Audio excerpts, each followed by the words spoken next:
welcome to Sephora. I'm looking for a perfume that's not too perfumey. I got you. Serum moisturizer or moisturizer serum. Let's get into layering. My concealer is making me look worse? Sounds like the wrong shade. Let's get you matched. There's only one store that really gets what you're going for. Get beauty from people who get beauty. Only at Sephora. Hi, let's get you a basket. Wish you could become a morning person? You know the type, up before the sun, early morning runs, first one to the office with donuts and a smile. How do they do it? Easy. With the new Galaxy Watch 8, sleep tracking and personalized insights from Samsung Health help you improve so you can wake up to a whole new you. One who, dare I say it, skips the snooze?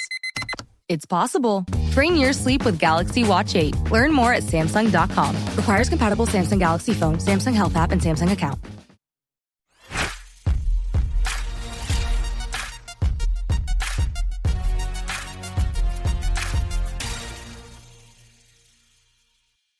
What's going on, everybody? Ryan Leary, William Tinkup here. You are listening and watching, maybe, the BARF. This is a look back at the week that was, so you could be prepared for the week that is. Mr. William, how in the world are you today? I'm doing wonderful. This is the first weekend I've been home in a couple weekends, so glad to be home, getting some stuff done, blah, blah, blah, blah, blah. All good, man. Thanks. That was a good explanation. Blah, blah, blah, blah, blah. My cadence is weird today. Is it? Is it? As I'm talking, I feel like I'm talking in two words and pausing. Well, that's good for some people. So maybe. let me pitch you this story, Ryan. Kick you us ready off. for some breaking news? I'm ready for we need a break. Breaking news. Breaking news, Ryan. 10,000 unionized hotel workers walked off the job on Labor Day weekend after contract negotiations stalled. This was on New York Times. So you can see that they did it in major cities, of course. Like Topeka wasn't impacted. No. Boise, Idaho, not impacted. Yeah. No. Major cities. 10,000, big number. So if you want to read more about the story, go to the New York Times. It does a really, really good job of kind of showing both sides of the argument. Yeah. Well timed. So the first thing that came to mind when I read this was Labor Day weekend, big travel weekend. You know what? This is a really, really well timed strike. I thought it was just coincidence. It just they didn't look at the calendar; it just happened to fall on Labor Day. You want to do it on Saturday? All right, okay, yeah, sure. These people are smart, man.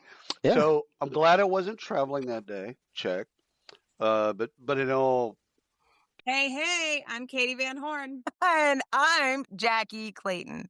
We're your hosts of the Inclusive AF podcast, where we take on DEI, leadership, and HR without all the corporate fluff. That's right. We've got decades of experience, a lot of opinions, and zero tolerance for performative anything. Every week, we dig into what it really takes to build inclusive workplaces with honesty, strategy, and a few side eyes. We'll talk about the tough stuff, power dynamics, privilege, what's broken in the system, and how we can all do better. And don't worry, it's not all heavy. We bring receipts, laughs, and real talk from people actually doing the work. Think of it as your weekly dose of truth, tips, and a little tea to help you lead with intention and show up for your people. So if you're ready to push past the buzzwords and get into the actual work of inclusion, you're in the right place. So subscribe to the Inclusive AF podcast. New episodes drop every week. Catch us on Spotify, Apple, or wherever you get your podcasts. We'll be here breaking it down one inclusive convo at a time. Put all that stuff aside, I hope this gets people back to the table. Sure. And they kind of get this thing hammered out. But it's a 10,000 workers, hotel workers walking off the job.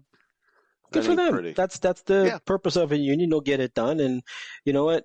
How many times have you gone to a hotel room and walked into a clean room and felt great? That's right. But then walked into a dirty room because you left the hanger on your door and you felt like shit when you came back. That's right. And this impacts everybody, man. This is check-in. This is bellhops. This is all that stuff. Get them paid. Go. All right. I found this story because my oldest is looking for another job. Because if you remember, I told the story of how they were making $17 an hour as lifeguards, and they've cut the rate to $15 because, well, why not? Right? Let's just shave $2 an hour off and make them reapply for their job. And I just said, forget that. But she's going to work there. We'll figure it out. Anyhow, so I found this story on Aldi, who plans to raise pay and hire more than 13,000 employees nationwide across all of their stores. And so I found this because she's looking for a new job and looking for something that's going to get her some decent pay. So, start off with some good news here. Aldi is the fastest growing grocer. It's going to raise its national average pay to between starting at $18 and $23 per hour. That's pretty good for a grocery chain, someone who's stocking, working in the store. All the employees, cashier. Exactly. So all employees that are working more than 30 hours a week will have access to healthcare insurance and paid time off. Cool. So they understand. They understand. It's difficult to find people. Let's do something about this. Here's what is really interesting and great for people, especially younger, that are looking for a role to start in. 70% of assistant managers and store managers started as store associates in the store. Here's the big thing: 100% of all of their executive leadership team were once associates in a store. 100%. According to Aldi, 100% have started in a store. I think that's fantastic. Why change that? No, it's really wonderful because you got to know how to bring in carts or whatever the bid is, and cashiers and customer service and all that. Even if you work in the meat market or whatever, you learn the company, and then through you learning the company, and you move up to an assistant manager, a store manager. Smart. Congrats to Aldi. Good job. I've never been in an Aldi. Oh no, we've had one open up around here, and There's one right down. I could throw a rock to the one that's near me. It's unique. It's a unique experience. It's not your normal grocer. No, and so I can't really say anything about the grocery experience because I've never been in one. But food is food. It doesn't matter if it's coming from Wegmans or ShopRite or what. Food is food. They get it from the same people.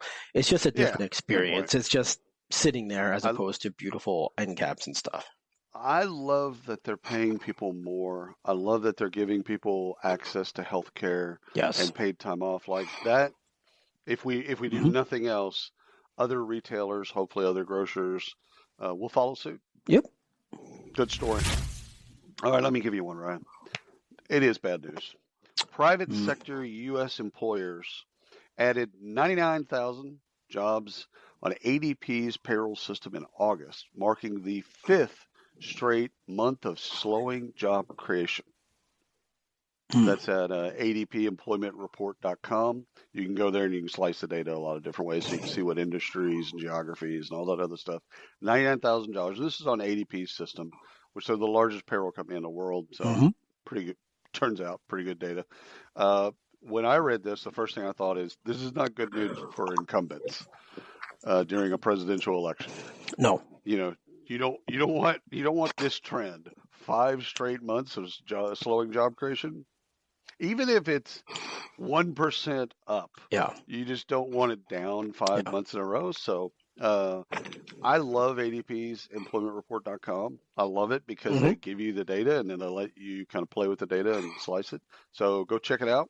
It sucks that it's 5 months in a row that it's slowing job creation. So that sucks. However. Stories can be told both ways. It's slowing jobs, but it's these jobs and, so on and so forth. Right. Got it. Right. But I agree with you 100%. All right.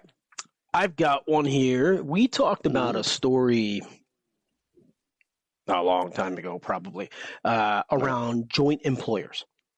And at the time, we talked about, it might have been Jimmy John's or one of those types of things. Anyhow, the U.S. labor regulator says that Amazon is a joint employer of interesting. subcontracted delivery drivers in, drum roll please, California, because everything happens in California. So, all right. So prosecutors at Federal Labor Agency have determined that Amazon is a joint employer of subcontracted drivers who delivered packages for the company in California.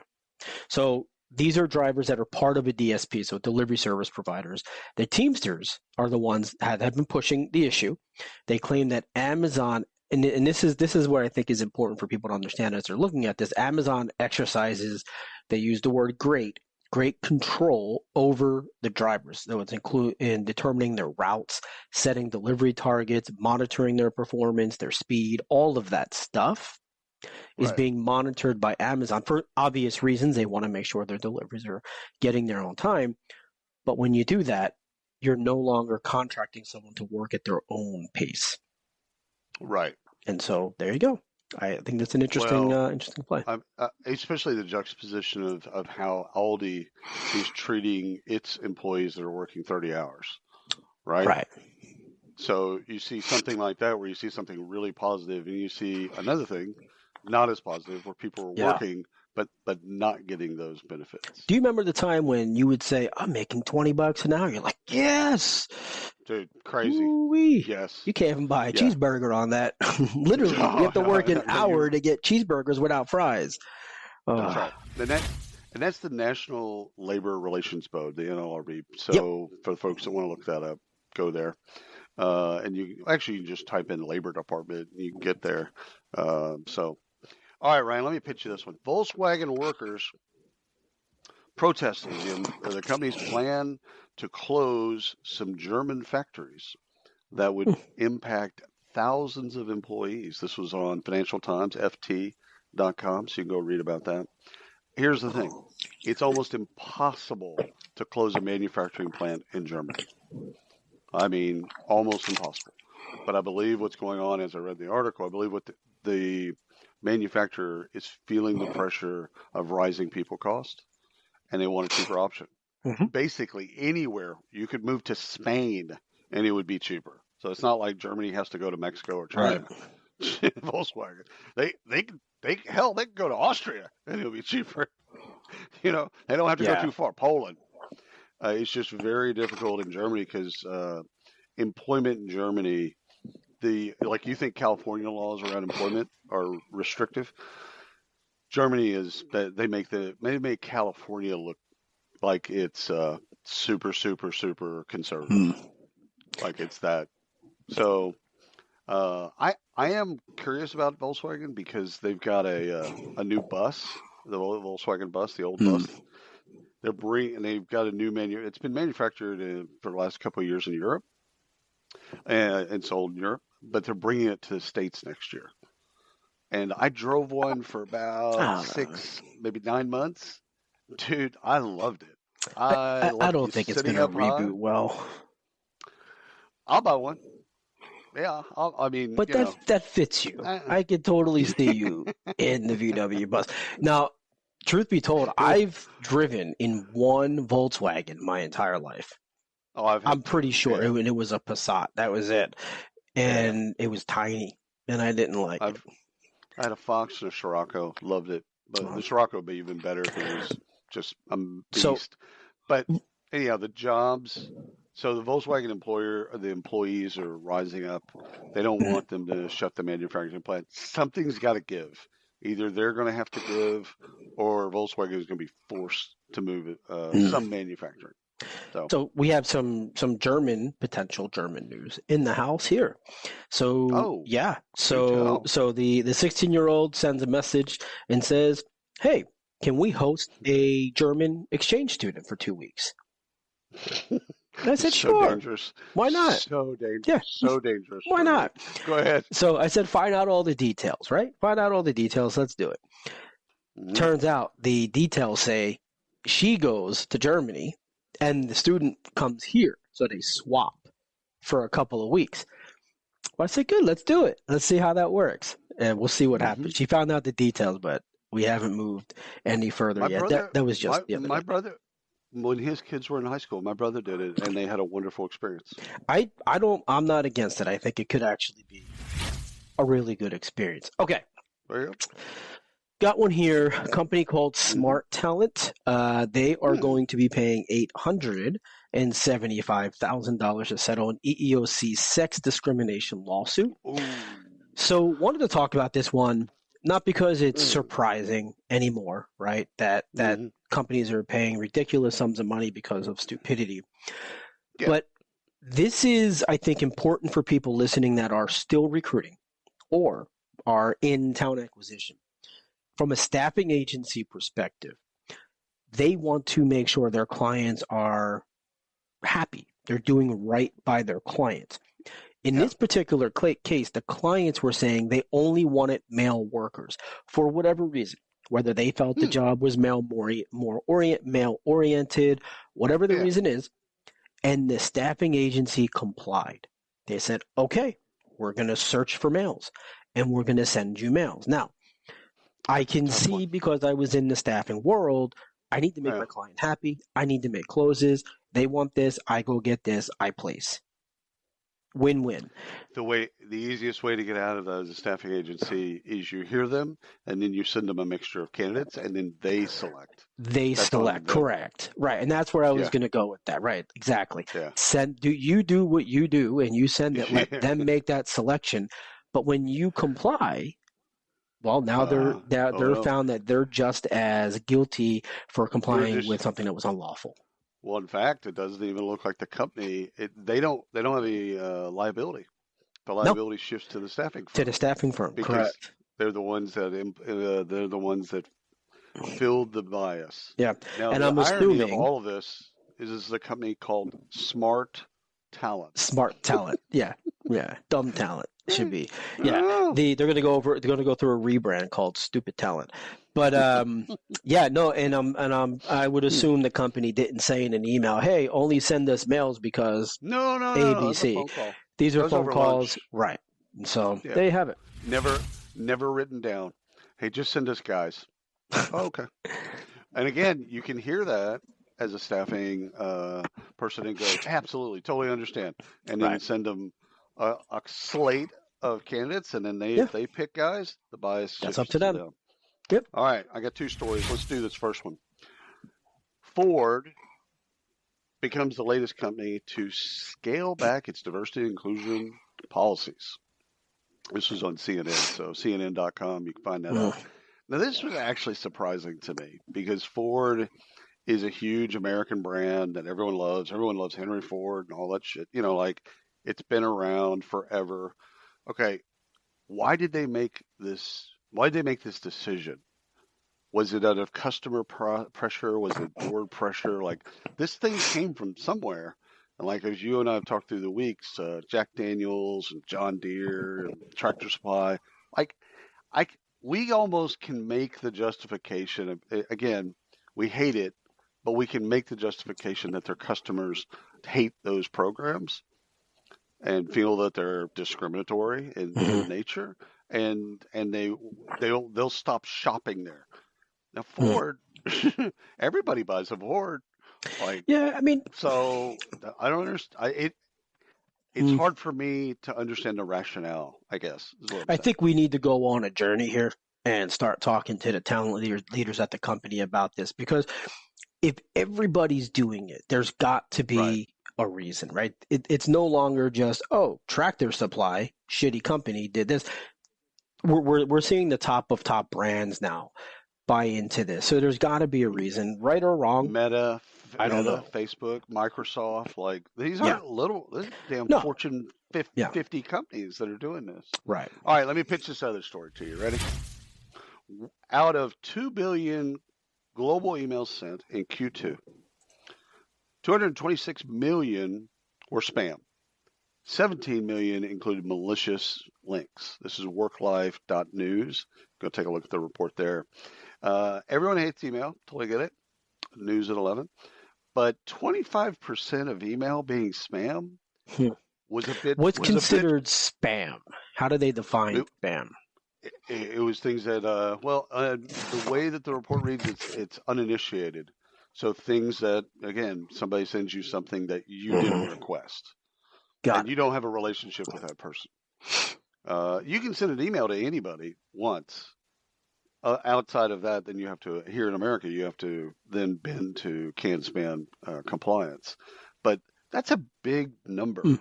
25% is a big number. Now, what I thought about as I read that was, will Gen AI impact the numbers? Will they make spam email better? Because some of it, when you look at spam, like I clean up my spam folder once a week. And when I look at them, I'm like, this Nigerian prince shit, come on, raise your game. So, like, I wonder if Gen AI will actually make some of that not spam, make it more relevant to the person or not. So I don't know. I don't have anything about it, but I want to track this. I want to see what Q3 is and how many, if this goes up or goes down or whatever. So, anyhow. Yeah, that would be interesting to follow. Watch out for spam. Yeah, I guess. Watch out for spam. Yeah, I'm interested in that one. I want to actually follow that one. Okay. Are you doing acquisitions? I'll kick off with acquisitions. How about that? Let's do it. Let's do it. What do you got? So, Atlassian. Did I say that right? Atlassian Communications. How do I say that? We're just going to say that company. Atlassian. Atlassian acquires Rewatch, which is an AI-powered note-taker, screen recorder, and video hub. Today is not my day with words. No, you're good. So what's interesting here is that Rewatch is going to be integrated into Loom, which we all know and love. So that was acquired. Measly $975 million last October. But they're also going to integrate Rewatch into a product called Rovo AI. So this is the big piece that I think for me, because at Jira, this is now going to tie into Jira and take meetings and meeting transcriptions and things like that, and immediately create Jira issues. And that's Jira is by far the leader in this space for issue tracking and things like that. So this is going to be, I think, a good win across the board. Found this on TechCrunch, so enjoy it, love it. Smart company doing smart stuff. I love it. All right. Triage acquires medical staffing agency RTG Medical. This is on triagestaff.com. This is their press release. Medical staffing firm, bigger fish eats smaller medical staffing firm. So this is consolidation in a good way in markets like this. So we like to see this. Medical staffing is huge. I mean, first of all, I did read a report about how behind we are with just nursing hires, and how there's such a it's always been that way. It's always been that way. It looks like it's always going to be that way. These are folks that deal in that space, and they're both in Nebraska. So good for them. I love it. Congrats to all involved. Very nice. All right. These two I know how to say. Paylocity is to acquire Airbase. See, I got them right. Airbase is a spend management solution. So this went down for approximately $325 million. Found this on the Paylocity site. Of course. So the acquisition, I think, here is going to help Paylocity with integrating HR and finance functions. So this is historically has been a problem, right? Where are we spending? What are we spending on? What's good? What's bad? This is now going to allow them to integrate the business there and pull that through. So both for labor and non-labor costs, vendor management, budgeting, all of that type of stuff. So I think it's a good play, and good luck to them. Great addition for Paylocity. Spend management's a big thing. It's a lot of the Oracles and Workdays and SAPs of the world. They all have this type of stuff. So if they're going to move a little bit up market and compete with some of those folks, they got to have some of the same. So it's either build it, or you go out and acquire it. So good for them. Good for everybody there. Good acquisition. Okay, so Ryan, are we into research? We are. We're gonna get learned. Well, let's do this. This one should rock you to your core. I can't wait. 1 in 6 companies are hesitant to hire recent college graduates, says Intelligent.com. Huh, So okay. Intelligent.com, you can go read this report. And of course, I was thinking fucking Gen Z. Great. Intelligent, they surveyed almost 1,000 business leaders, but it's 966 to be exact, involved in hiring decisions at their company to explore attitudes towards recent hiring of Gen Z college graduates. Jarring stats. Let me give you 3. 75% report issues with recent college grads hires. 60% had to fire a recent college grad this year. 58% of hiring managers say recent grads are unprepared for the workforce. You can't even flip that and say, well, 25% did a great job. Nope, there's Like, nothing good they're just there. shitty numbers. Wow. Those numbers hurt. Yeah. Those numbers hurt, and all of our kids are in Gen Z. When your investors, customers, and workers demand more from your business, make it happen with SAP. The AI-powered capabilities of SAP can help you streamline costs, connect with new suppliers, and manage payroll, even when your business is being pulled in different directions. To deliver a quality product at a fair price while paying your people what they're worth too, so your business can stay unfazed. Learn more at sap.com/uncertainty. Mint is still $15 a month for premium wireless. And if you haven't made the switch yet, here are 15 reasons why you should. 1, it's $15 a month. 2, seriously, it's $15 a month. 3, no big contracts. 4, I use it. 5, my mom uses it. Are you playing me off? That's what's happening, right? Okay, give it a try at mintmobile.com/switch. Upfront payment of $45 for 3-month plan, $15 per month equivalent required. New customer offer first 3 months only. Then full price plan options available. Taxes and fees extra. See mintmobile.com. So, well, I can tell you this: if you had, mine are younger, right? They're younger, but if you had to take them even at the age they are now in their teens, they would not be prepared. 100% not prepared. But not prepared, and then not wanting like this is an issue. People not like getting a bad rap. Okay, I get that. Like I get that, but not wanting to hire them. Like 1 in 6. Like that's a big deal. Yeah, like, that's a big thing. So the numbers are the numbers, and I agree with that just because I live with them. But yes, do you think it's the separation, too large of a separation between the generations in the workplace? There's 5 generations in a workplace, right?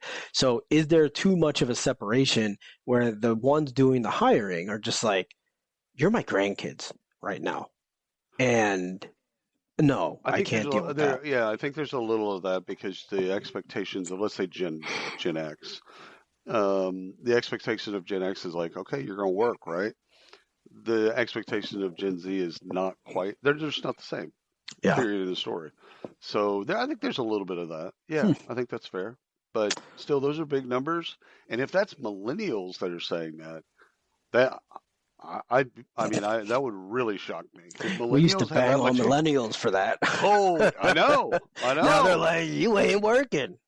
Yeah. Oh, my God. All right. Did you ever hear of faux-ductivity? Faux-ductivity. I love this. Now, that's new. This is fantastic. So I had to reach out. I reached out to the people at WorkHuman because, I don't know, man. I laughed when I read this. So almost 4 in 10 leaders admit to faux-ductivity. This is a research report by WorkHuman. So 4 in 10 of C-suite executives, 38% and 37% of all managers admit to faking activity, compared to 32% of non-managers, 33% average of all respondents. So 3,000 full-time employees in the US and UK and Ireland. This is where the research was. That's a big sample. This is faux-ductivity. This is faking your work. This is mouse jiggling. This is fake typing with the quarters on your keyboard. This is like all of that stuff. 4 in 10 C-suite executives say, yes, I do that. That hurts. Faux-ductivity. Hey, this is Brent Skinner, host of Small Talk Window here at the Work Defined Podcasting Network. Have you ever wanted a short podcast to listen to during a coffee break of your workday? You've come to the right place. My guests dispense with the small talk as quickly as possible and settle into a meaningful conversation around the world of work. I want a t-shirt, and I think work humans should make that t-shirt and send it to us that says Faux-ductivity. Faux-ductivity. I love it.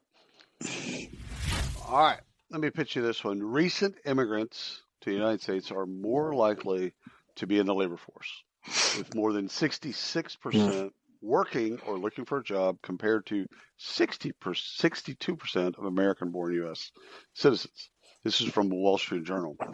So you can go there and read a little bit more about it. And, the narrative of they're coming for your jobs, turns out they're coming for your jobs. If you don't want the jobs, anybody will take them. That's the whole thing. As I read this, and first of all, the article is fantastic. So please go read it. But we're a nation of immigrants. We've always been a nation of immigrants. We're going to continue to be a nation of immigrants. Immigrants do the stuff that we don't want to do. So, it's not shocking that immigrants come in and work or are looking for work. None of that should shock anyone. But they're doing the work that no one else wants to do. So which means that work has to, like stripes on the highways have to get painted. Right. I don't want to do that. I've never wanted to do that. So, but this report really digs in about the U.S. kind of job market and how it's shifting towards immigrants. Yeah. And a preference towards immigrants because they're going to do the work. I know we're not political here at all, but we are a nation of immigrants, right? 100%. I get it. Illegal versus legal. Got it, right? I'm on the legal side. I want that, right? Totally got it. But if you're going to hate on people for coming to a country to live, when that's how you got here, your family at some point got here, and then you don't want to take the job and you're unemployed. Right. Don't eat. That's all I got to say. Don't eat. On my mom's side, my family immigrated here in 1621, 150 years before the country was a country. But they were still immigrants. Still immigrants. Still, yeah. And I know this is a divisive topic. Fully aware of that. No. But if you're really unemployed, Go paint stripes. you don't want to work on a farm or paint stripes or do whatever, and an immigrant comes and takes that job, whether illegal or legal, that is your fault. That's on you. That's on you, homie. You don't want to bale hay? Yeah. Well, somebody does. This will be the last show that I ever get to do. I'm going to get crushed on that. But anyhow. No. All right. So this is something you've been saying for a long time. I have to give you your credit and bow down to you for whatever reason. Whatever. That stuff. Yep. Study arts and humanities because you love them. And so do employers. So this was, I don't know where the original was. I found it on The Guardian. But look, you've been saying this all along. Humanities graduates, and these are, the statements I'll make are from the report and from companies and hiring managers. Humanities graduates stand above the rest in skills like problem solving, critical thinking, cultural understanding, which is obviously becoming increasingly sought after in the workplace. Like those are what employers are looking for. So industries like finance, private equity, they now recognize, according to the report, that well-rounded educational backgrounds lead to better long-term outcomes. I think they've always known that. I think now they're just accepting it, that you don't need to have a finance degree to be in finance or an engineering. I mean, some of these you do, right? I get that. But humanities is across the board rising to the top with the most well-rounded college graduates. So maybe, just maybe, if Gen Z comes out with humanities degrees, the workforce will be a better place. When I got my degree in art history, my family revolted. First now of all, look at you. a six-figure job to then go back to college, which I wasn't a great student. And they revolted, like, art history. What are you going to do with that? I'm like, yeah, I don't know. Don't care. And what I learned through that degree is, you have to stand in front of everybody. Back then, you'd stand in front of everybody and pin up your work up on the wall, and everyone would tear your work apart. And so you had to defend. First of all, you had to understand critique. You had to be able to give criticism, and you had to be able to understand it, and then be able to come back and say, okay, I understand what you're saying. Here's what I think, and then you gotta figure it out. Humanities degrees, first of all, they teach you how to think. They teach you how to ask questions. They teach you all of those things. So, like, all the prompt engineering that's going to happen, I'd say over the next 3 to 5 years, it's all going to be humanities people. Yeah. It's because they know they have the ability to ask questions. Yeah. They were taught. Yeah. So great. I mean, again, I like the idea of what you said. Do it because you love it. Don't go get an English degree just because you think it's going to be a better prompt engineering job. Yeah. Like, go But get the degree employers you do feel like you them can do better, more. so be aware. They do.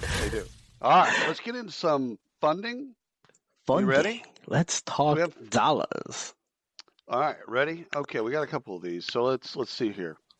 Let's see. As remote working keeps rolling, Oyster raises 59 million Series D at a 1.2 billion B valuation. TechCrunch. So why we love this, why this is the first story on our funding, the F, is Tony, the CEO of Oyster, was our first guest on Inside the C-Suite. He absolutely was. And a fun conversation that was. Fantastic conversation. He was in Beirut at the time. They're all remote. No, they don't have a corporate headquarters. Everybody lives wherever they want, works wherever they want, etc. We fell in love with Tony and Oyster. Wish them all the best. And this is that's a great valuation. Acadian, Jason Corsello and Tom Otter were some of the early investors of Oyster. So congratulations to them as well. Very nice. So 59 million. I don't know why people do odd numbers. So 59.35. We just round up. Just make it easier for the people that are non-math majors. Yeah. All right. Butler, BUTLR. Butler raises 38 million Series B. Okay. So found this on Yahoo Finance. So this is an interesting one. I like this. This is a spin out of the MIT Media Lab that fuses artificial intelligence with body heat sensing technology. So, cool. Yes. So we've been recently, for whatever reason, talking about spatial design and for whatever reason, it came up a couple of times this past week. And then I saw this. So the idea here is to use thermal insights to understand movements, subtle movements in a space. So think activity, occupancy, like indoor stuff, right? So body posture. So I'm standing straight versus hunched. I'm in the break room, but I'm hunched over. Or I'm within 20 feet or 30 feet of my boss's office, and I'm, postured up. Or I'm sitting in this type of chair, and I'm hunched over. My productivity is weak. Is it due to this, right? So there's a whole bunch of really cool things. The more data you get on the wearables, the more you can start to make connect dots. Actually, the technology will connect dots. Exactly. Yeah. So this is actually pretty cool. I'm going to put this on the follow list. For me, the goal here is to understand the movements, good and bad, to help build a smarter workplace. I love it. They do a lot of cool stuff with proximity. So good for them. That's a cool company. Thatch announces $38 million of Series A. Funding to dislodge health insurance from employment, bringing choice and affordability to consumers. Just PR Newswire. Why I found this fascinating is employers don't want to choose employees' health plans. They want to offer high quality plans at a reasonable cost. Thatch makes that possible. Huge fans of this type of health insurance. So good for them. Good raise. $38 million Series A. nothing to sneeze at. So congratulations. Go get some lunch, people. Yeah, Thatch. All right, let's do Airtasker. Now, this is a different type of funding, which I found fascinating. So Airtasker is a gig task skills marketplace. Headquartered in Australia, they're coming to the United States. So the investment that they got, about $10 million, it's 9.75, they got from iHeartMedia and Televista Univision. So they got media investment to fuel their U.S. growth. So this is different than traditional capital. This is media capital, meaning dollars weren't exchanged. However, they get media to then go and fuel their U.S. growth. I like that. It's different. It's different. When I read it, I'm like, okay. It's all good until advertising rates skyrocket, and then you're screwed. No, I think that's probably baked into the contract. I'm sure. Yeah. Yeah. Yep. So Airtasker, look for them and listen for them on media. Looks like a cool play. I went to the website and it is kind of a cool play. So well, as I'm listening and I hear the ad come across, I want to be like, I know. Yeah, I know. We were there. Got your money. Yeah. All right. BeMe Health raises $12.5 million. So the website is BeMe.com. BeMe, BEME.com. So this is an app that provides, it's a teen app. So it provides a space for teens, young adults to reach out and stay close to resources. This is a mental health play. So they have check-ins, they have content for them, they have coaching, live one-to-one coaching, digital coaching. They have a whole bunch of stuff in here. So this is built to be a safe space for teens who may not have the support system around them.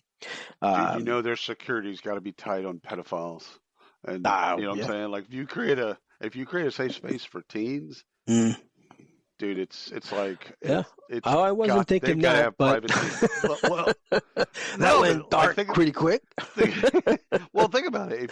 If your business model is to create a safe space for children, and there's this entire group of people that want to exploit children. Oh, I'm with you. Okay, I'm with you. Yeah, I just wasn't thinking that, but sure. So anyway, the company works. They work with health plan, employers, community organizations, etc. They're digital first. This is a team play. I love it.